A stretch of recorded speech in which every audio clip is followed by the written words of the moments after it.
இங்க இந்த ஃபேமிலிய கடன் கழுத்து நெரிச்சிட்டு இருக்கு. வேற வழி இல்லாம பையனை வேலைக்கு சேர்த்து விட போறேன்னு பொய் சொல்லிட்டு அந்த சின்ன பையனை சாத்தானுக்கு பலி கொடுக்க கூட்டிட்டு போறான். சோ பையனை பலி கொடுத்தா நம்ம பெரிய பணக்கார ஆகிடலாம்னு முட்டாத்தனமா யோசிச்சு பெத்த பையனை கொல்ல பாக்குறான். கரெக்டா இதை பொண்டாட்டிக்காரையும் பாத்துறா. நீ எப்ப என் பையனை கொல்ல துணிஞ்சியோ அப்பவே நீ எனக்கு தேவையிடான்னு புருஷங்காரனு கூட பக்கம கழுத்து நினைச்சு கொலை பண்ணிடுறாங்க.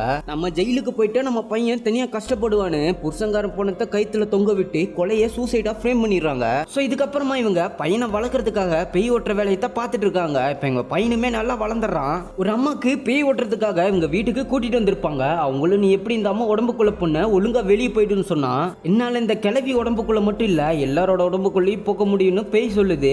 இவங்களும் சரி நீ இந்த செத்து போன மீன் உடம்புக்குள்ள போய் காட்டுன்னு சொல்றாங்க.